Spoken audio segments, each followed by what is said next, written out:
In today's video, I'm gonna show you 4 tricky techniques to remove reflection from your footage inside DaVinci Resolve. So let's get right into it. So first, let's see the footage. And as you can see, we have a reflection of the chef in this spoon right here. And we want to remove that, so how do we do? So for the first technique, I'm gonna show you how to blur out this reflection. So making sure the playhead is on top of the clip, we're gonna come to the color page.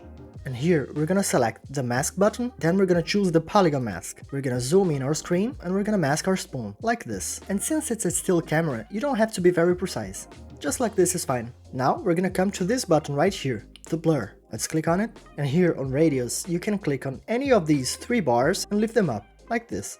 Okay, but as you can see, we've got some harsh edges over here, and to fix that, we're gonna come back to the mask, we can click on this arrow to disable this power window for now. Now we're gonna come to soft one and slide this value to the right, like this, until we see no more edges. Okay, looks a lot better now. Let's go back to the edit page, and let's see how it goes.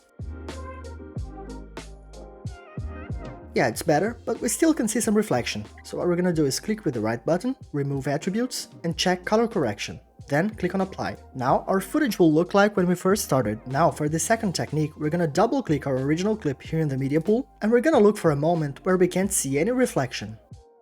Right here, we're gonna hit I on the keyboard, and this will mark an in point. We're gonna drag only the video into the timeline, make it the size of our first clip, left click our clip, and hit Shift R on the keyboard. And this will make a still image of the clip. See? Now we're gonna go back to the color page. We're gonna select the mask button and then pick our polygon mask again. So we're gonna mask our spoon just like we did the first time. We're gonna click on this arrow, hit off, give it some softness, not very much, like 1.26 is fine. Now we're gonna come to our node space right here, right click anywhere on this area and add alpha output. Now we're gonna connect this blue output right here into our alpha output. And what we just did was to make everything that's outside of the mask a transparent background. So let's go back to our edit page and let's see how the footage goes now.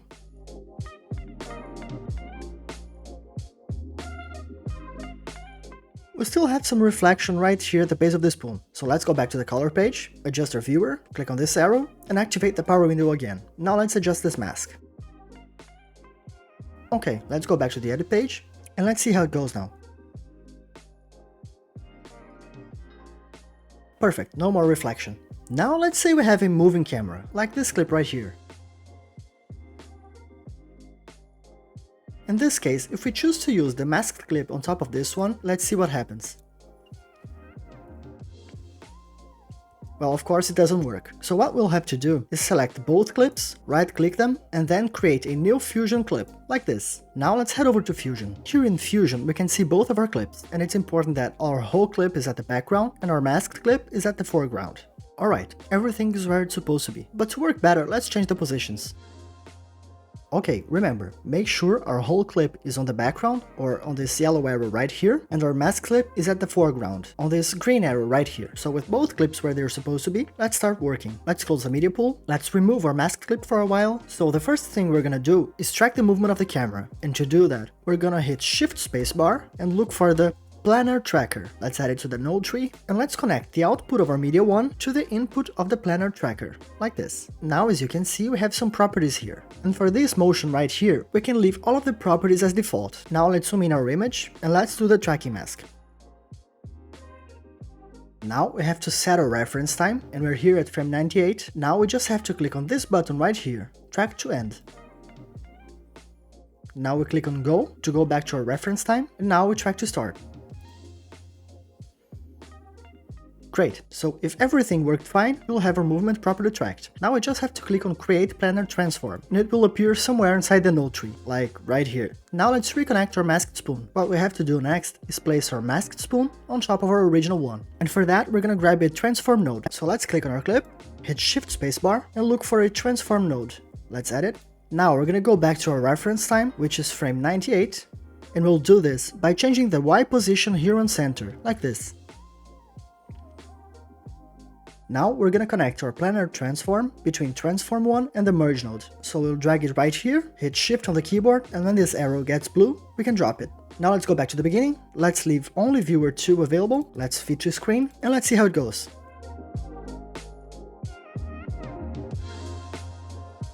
Perfect. So now it's time for the last technique, but before that, make sure to subscribe to the channel so you don't miss any more videos that I post here every week. And let's say that you've got a moving camera, but you don't have any other moment in the clip without a reflection. In this case, what do? Let's head over to Fusion again.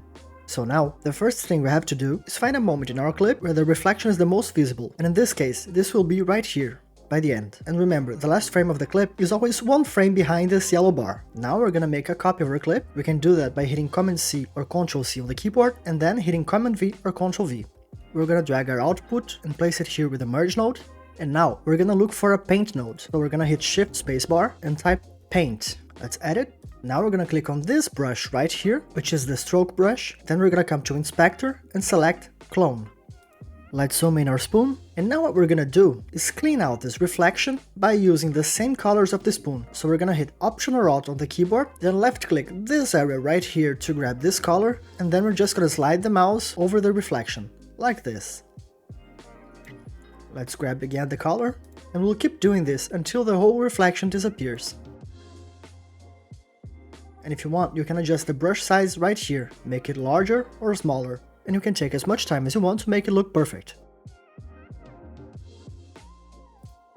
So now we're gonna make a still frame of this part of the clip. And we're gonna do that by hitting Shift spacebar and looking for time speed. Let's add it to the node tree. Let's connect it right here between the paint node and the merge node. Now we're gonna change the speed to 0, and here on delay, we're gonna put the reference of the frame we were working on. In this case, 2871. Now let's drag media 1 to the viewer, and let's track the movement of the spoon again. So let's grab a planar tracker, connect our media 1 to it, mask the spoon, set the reference time, and track to start. Okay, let's create the planar transform. Now we're gonna go back to the reference frame, make some room, and connect our planar tracker, like this. Let's fit this to screen. Now let's drag our media out to the viewer. But as you can see, the shot gets all weird and floppy. So what we have to do now is copy this planar transform and paste it right here, and we're gonna mask our merge node with it. So let's connect the output of the planar tracker to the blue mask input of our merge node. Now let's go back to our reference frame, grab a polygon mask, connect it to the yellow input of the planar tracker, and mask out only the part we want, in this case, the spoon. So now, all that we did will only affect this part of the shot. Let's soften the edge a little bit. Let's go back to the edit page, and let's see how it looks.